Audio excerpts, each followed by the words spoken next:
Ó Mãe Santíssima, intercedei por nós para que possamos bem compreender os ensinamentos de vosso Divino Filho, nosso Senhor e Salvador Jesus Cristo, e as explicações dos pais da Igreja.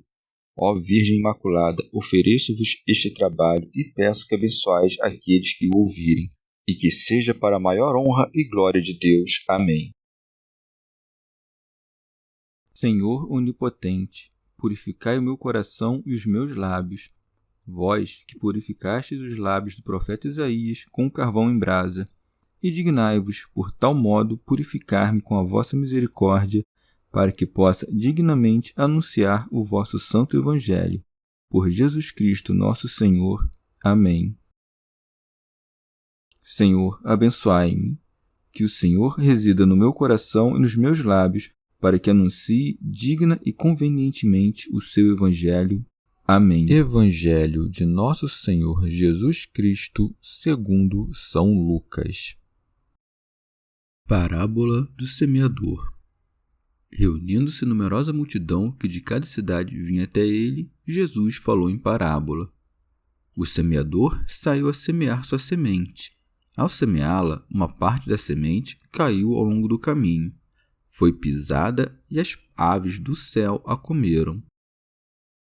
Outra parte caiu sobre a pedra e, tendo germinado, secou por falta de umidade.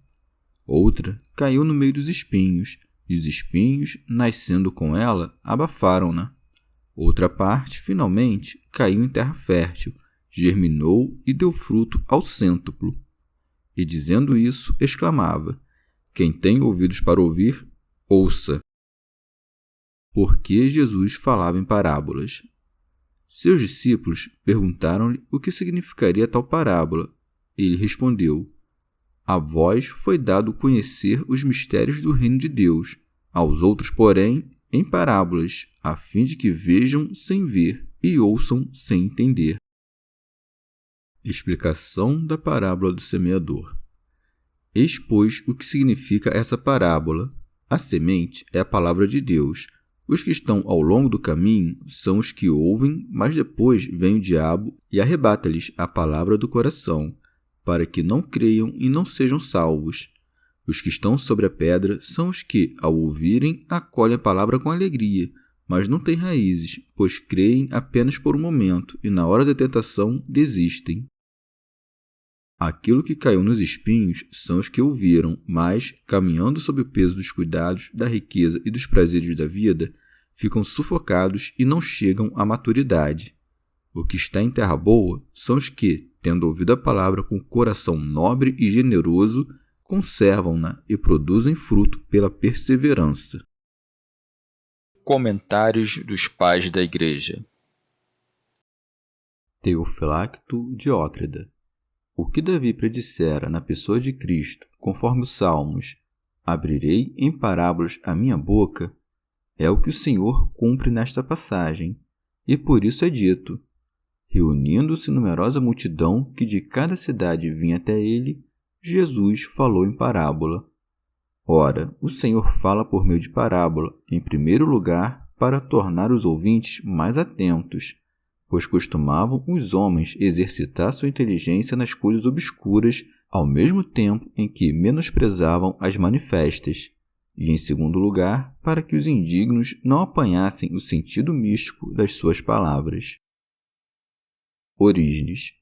É muito significativo, portanto, que o evangelista diga, reunindo-se numerosa multidão, porque não são muitos, e sim poucos, os que entram pelo caminho estreito e encontram o caminho que conduz à vida. Por isso, Mateus diz que, fora de casa, Jesus ensinava por parábolas, e que dentro da casa expôs a parábola. Eusébio. Observa a conveniência da primeira parábola que Jesus propõe à multidão, não apenas dos então presentes, mas dos que viriam depois daqueles, atraindo a atenção de todos sobre suas palavras ao dizer: o semeador saiu a semear sua semente. São Beda. Esse semeador, convém entendermos assim, não é ninguém menos do que o Filho de Deus, que, saído do seio do Pai, ao qual não tinha acesso criatura, veio ao mundo para dar testemunho da verdade. São João Crisóstomo. Aquele que preenche o universo inteiro não saiu indo de um lugar a outro, mas aproximando-se de nós revestido da carne. E Cristo, com razão, chama a sua vinda de saída. É que antes estávamos excluídos da presença de Deus. Tal como os revoltosos são condenados e banidos do reino, e o rei, caso queira oferecer-lhes a reconciliação, sai para encontrá-los e conversar com eles, até torná-los dignos novamente de se apresentarem no palácio real, assim fez Cristo. Teofilacto Diócrida. Saiu então não para dar fim aos seus agricultores, nem para queimar a terra, mas saiu, sim, para semear. A miúde, afinal, o agricultor que semeia sai por outras causas, não apenas para semear. Eusébio. Não poucos saíram da pátria celestial e desceram até os homens, não porém para semear, pois nem sequer eram semeadores, e sim espíritos enviados por Deus para cumprir o seu mistério. Moisés e os profetas que lhe seguiram não plantaram nos homens os mistérios do reino dos céus, porém, retirando os insensatos do erro da malícia e do culto dos ídolos, como que amanhavam as almas dos homens e as tornavam terras de pousio. Apenas o Verbo de Deus, semeador de toda a criatura, é que saiu para levar as sementes da Boa Nova, quer dizer, os mistérios do reino dos céus. Teofilacto Diócrida. O Filho de Deus nunca cessa de semear em nossas almas, pois semeia nelas sementes boas não apenas quando ensina, mas também quando cria. Tito Bostrense. Saiu a semear a sua semente. Ora, o semeador não tomou de empréstimo a palavra, uma vez que ele é por sua própria natureza a palavra do Deus vivo. A palavra, portanto, não é de Paulo nem de João. Eles só a têm porque receberam. Já Cristo semeia a própria semente, porque tira da sua própria natureza os seus ensinamentos. Por isso os judeus, espantados, diziam: como sabeis que as Escrituras não têm estudado? Eusébio. Aqui Jesus ensina que os que recebem as sementes se dividem em 2 graus. No primeiro estão os que se tornaram dignos da vocação celestial, mas caem por negligência e tibiez. Em Mateus, são determinados 3 níveis em cada grau, pois nem todos que fazem mau uso da semente desperdiçam-na do mesmo modo, e nem todos que dela tiram frutos recebem a mesma quantidade. Nosso Senhor expõe as 3 maneiras de perder a semente. Alguns, mesmo sem pecar, perdem essas sementes que lhes foram plantadas nas almas porque os espíritos malignos e demônios que voam pelos ares, ou os homens enganadores e astutos, aqui chamados aves do céu, as subtraem da sua intenção e da sua memória. Por isso acrescenta: ao semeá-la, uma parte da semente caiu ao longo do caminho. Teofilacto Diócrida. Não disse que o semeador lançou uma parte das sementes ao longo do caminho, mas que a semente ali caiu. Pois quem semeia ensina palavras corretas e irrepreensíveis, mas essas palavras caem de vários modos nos ouvintes, dos quais alguns são chamados aqui de caminho. Foi pisada e as aves do céu a comeram. São Cirilo. Todo caminho é ressequido e sem cultivo, porque todos o pisam e nenhuma semente nele afunda. Assim também, nos homens de coração indócil não penetra o divino conselho, de modo que nenhuma virtude pode ali brotar. Esses são os caminhos trilhados pelos espíritos imundos. Há ainda os que recebem uma fé superficial, que consiste da mera casca das palavras. À fé destes falta raiz, e a respeito deles se acrescenta: outra parte caiu sobre a pedra e, tendo germinado, secou por falta de umidade. São Beda.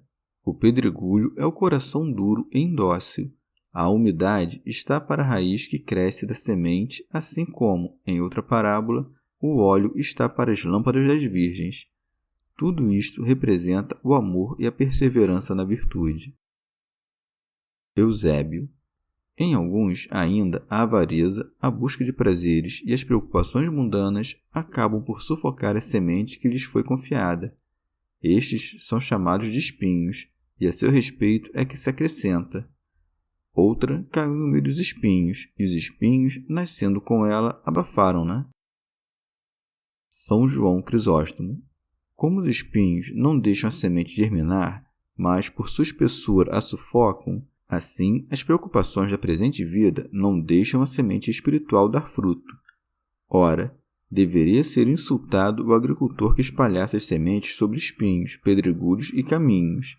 Não é possível, afinal, que a pedra se torne terra, ou que o caminho deixe de ser caminho, ou que os espinhos não sejam mais espinhos. Nas coisas espirituais, porém, não é assim. É possível, afinal, que a pedra se converta em terra fértil, que o caminho não seja mais pisado e que os espinhos rareiem. São Cirilo. A terra rica e fértil são as almas boas e nobres, que acolhem a semente do Verbo nas suas profundezas, guardam-na e a alimentam. E é disto que fala o seguinte acréscimo. Outra parte, finalmente, caiu em terra fértil, germinou e deu fruto ao cêntuplo. Pois o Verbo de Deus, quando penetra um espírito livre de quaisquer perturbações, lança raízes profundas, brota como espiga do trigo e é levada de modo adequado à sua perfeição. São Beda.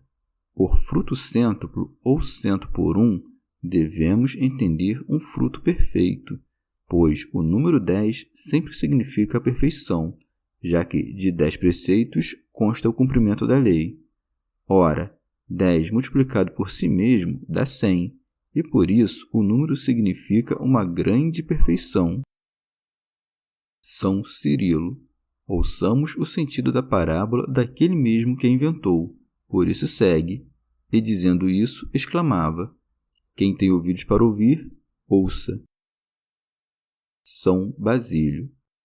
A audição pertence ao intelecto. Assim sendo, por essas palavras, Nosso Senhor incita todos a ouvir com atenção suas palavras.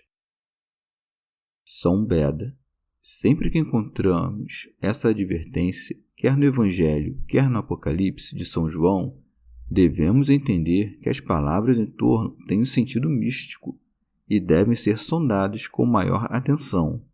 Então, os discípulos, por desconhecer o significado da parábola, perguntam-no ao Salvador, pois segue. Seus discípulos perguntavam-lhe o que significaria tal parábola. Não deve ninguém pensar, no entanto, que os discípulos perguntaram isso assim que Jesus terminou a parábola, mas, como diz Marcos, quando se encontrou só, os que o acompanhavam, junto com os 12, interrogaram-no sobre as parábolas. Orígenes. A parábola é um discurso sobre um acontecimento que não se passou como é contado, embora seja passível de acontecer, e que, através dos acontecimentos contados, aponta para outra realidade.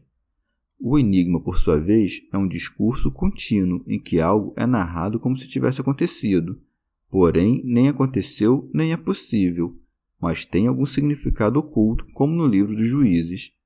Foram uma vez as árvores para eleger sobre si um rei. Por outro lado, não aconteceu ao pé da letra o que Jesus conta nesta parábola, em que saiu o semeador a semear, mas é passível de acontecer. Eusébio. O Senhor ensina-lhes o motivo por que falava por parábolas às multidões, e por isso se acrescenta. Ele respondeu: a vós foi dado conhecer os mistérios do reino de Deus. São Gregório Nazianzeno. Ao ouvires isto, não sais estabelecendo várias naturezas, como fazem alguns hereges, que pensam que é da natureza de alguns perderem-se e da de outros serem salvos, e que há ainda uma terceira classe de homens que, por sua livre vontade, podem escolher o bem ou o mal. Pelo contrário, as palavras do Salvador, a vós é concedido, acrescenta: a vós que o quereis, a vós que, simplesmente, sois dignos. Teofilacto Diócrida. Aos indignos de tamanhos mistérios, fala-se de modo velado, por isso se acrescenta. Aos outros, porém, em parábolas, a fim de que vejam sem ver e ouçam sem entender. Pensam que veem, mas não veem, e ouvem por certo, mas não entendem. Cristo esconde-lhes isto para poupá-los de um prejuízo maior caso, conhecendo os mistérios de Cristo, os desdenhassem. Quem, afinal, compreende algo e depois menospreza, será castigado com mais severidade. São Beda. Com justiça, apenas ouvem parábolas aqueles que, fechando os sentidos do coração, não fazem caso de conhecer a verdade, esquecidos do que dissera o Senhor. Quem tem ouvidos para ouvir, ouça. São Gregório Magno. O Senhor dignou-se explicar o que dizia para que soubéssemos buscar o significado até mesmo do que ele não quis por si mesmo esclarecer, pois segue. Eis, pois, o que significa essa parábola. A semente é a palavra de Deus. Eusébio. Há 3 causas de destruição da semente lançada em nossas almas. Alguns destroem a semente enterrada em si, dando ouvidos, sem prestar muita atenção aos que os querem enganar. Sobre estes, diz Nosso Senhor: os que estão ao longo do caminho são os que ouvem, mas depois vem o diabo e arrebata-lhes a palavra do coração, para que não creiam e não sejam salvos. São Beda. Estes são os que, sem fé, sem inteligência, sem mesmo experimentar na prática o seu valor, escutam a palavra de Deus, mas não se dignam de tentar compreendê-la. Eusébio. Alguns, por não acolherem no fundo da mente a palavra de Deus, deixam-se perecer frente a qualquer adversidade. Sobre estes fala Nosso Senhor: os que estão sobre a pedra são os que, ao ouvirem, acolhem a palavra com alegria, mas não têm raízes, pois creem apenas por um momento e, na hora da tentação, desistem. São Cirilo. Estes homens, entrando na igreja com alegria, prestam atenção aos divinos mistérios, mas com uma vontade ligeira. Mal saídos da igreja, esquecem-se dos sacros ensinamentos. Se a fé cristã não anda agitada pelas ondas do mundo, permanecem fiéis. Ao tempo de perseguições, porém, pensam apenas em fugir ao perigo, porque sua fé não tem raiz. São Gregório Magno. Muitos apresentam inícios promissores de boas obras, porém, assim que as tentações e adversidades começam a acabrunhá-los, deixam de lado seus projetos. À terra pedregosa faltou a umidade e por isso não conseguiu levar à maturidade o que nela havia germinado. Eusébio. Alguns, porém, sufocam a semente que lhes foi enterrada com a preocupação das riquezas e os encantos dos prazeres, que são como espinhos sufocantes. Sobre estes acrescenta-se: aquilo que caiu nos espinhos são os que ouviram, mas, caminhando sob o peso dos cuidados, da riqueza e dos prazeres da vida, ficam sufocados e não chegam à maturidade. São Gregório Magno. É estranho que o Senhor equipare os espinhos às riquezas, já que aqueles picam, estas atraem. Não obstante, são espinhos, porque, picando os pensamentos, dilaceram a mente, e depois de arrastarem ao pecado, infligem feridas até sair sangue.